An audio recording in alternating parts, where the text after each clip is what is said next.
Dans cette vidéo, il n'y aura pas de test de la clé à choc, ça sera juste un déballage, quelques caractéristiques techniques. Et salut tout le monde, petite présentation et déballage de DeWalt DCF 899.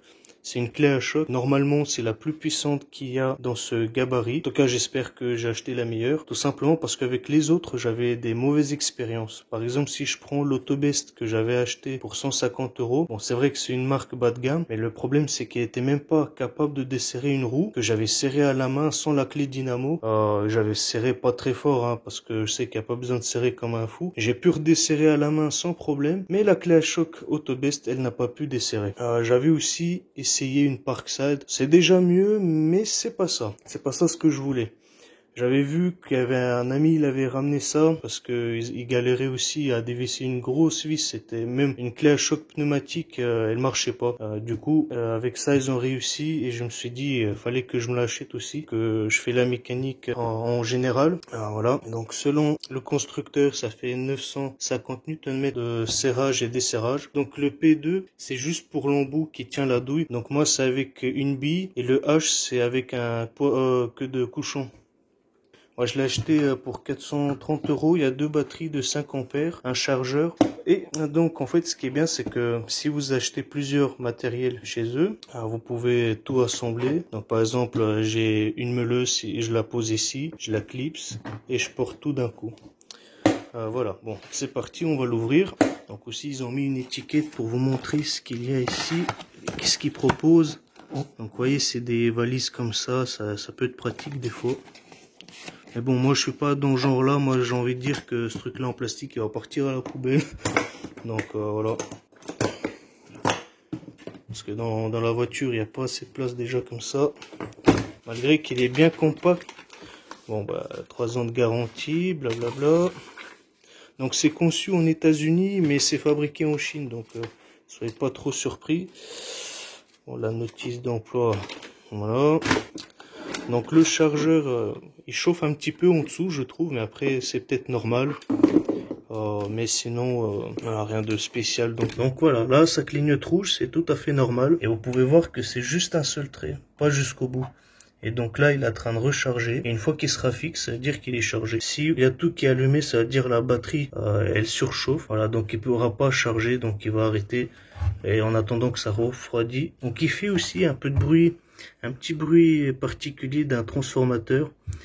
Bon voilà quoi. Donc apparemment il était compatible pour les 12, pour que vous voyez, 10 volts, 12 volts, 14, 18. Voilà. Qu'elle peut pas être rechargée. Donc là, nous avons la fameuse clé à choc. Donc elle est assez grosse, hein. Franchement. Voilà. Pour vous donner une idée, c'est plus gros que mon bras.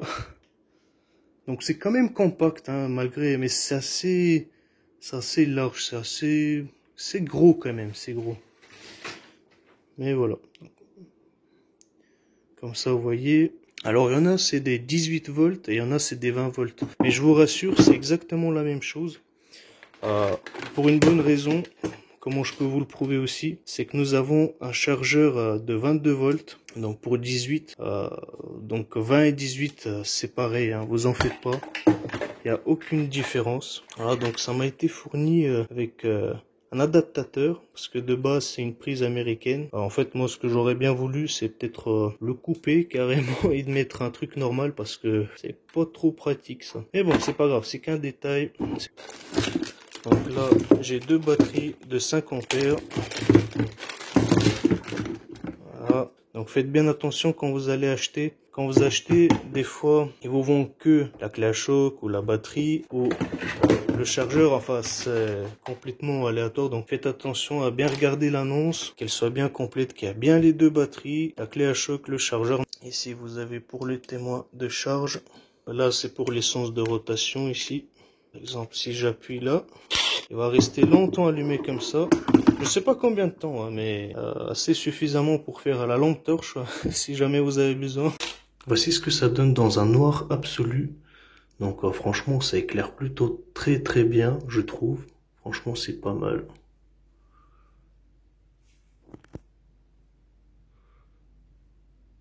Ouais.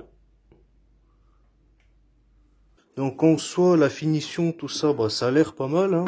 Après, c'est pas ça qui compte. Le plus important, c'est la qualité du plastique et des éléments à l'intérieur, enfin globalement. Mais bon, ça, je pourrais pas vous le dire qu'est-ce que ça vaut. Mais voilà, sachez qu'il est quand même assez gros, hein. Mais j'ai vu bien pire, hein. Enfin, ça devrait être assez pratique de travailler, mais c'est un peu juste quand même. Dans des endroits un peu... il n'y a pas beaucoup de place. Donc, vous avez 3 vitesses aussi. Donc, il vous indique pas le couple, hein, bien sûr. Donc, on va mettre à la vitesse 1. Donc là, je suis à fond.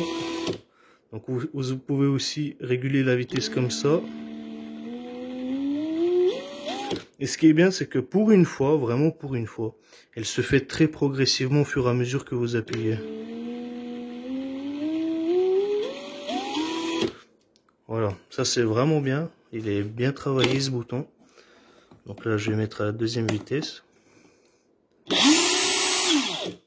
Ah, ça envoie déjà. Ah non, j'avais mis 3e, c'est pour ça. Non.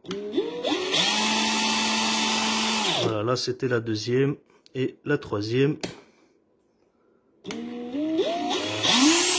Et ce qui est bien, c'est que même avec la 3e, vous pouvez toujours réguler, quoi. C'est ça ce qui est bien.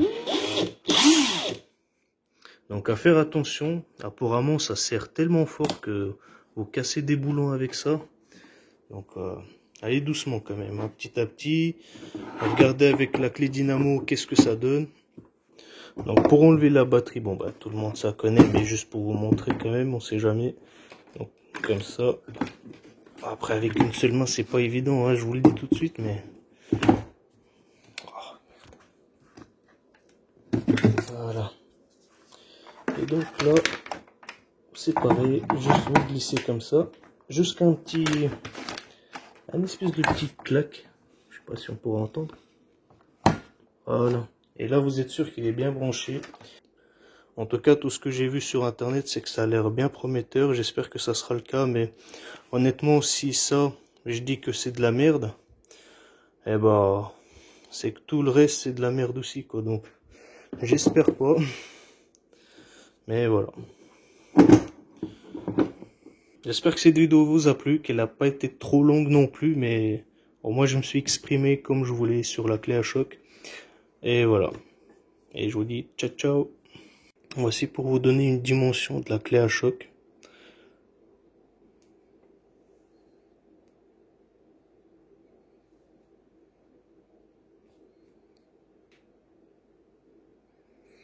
Donc c'est assez imposant quand même.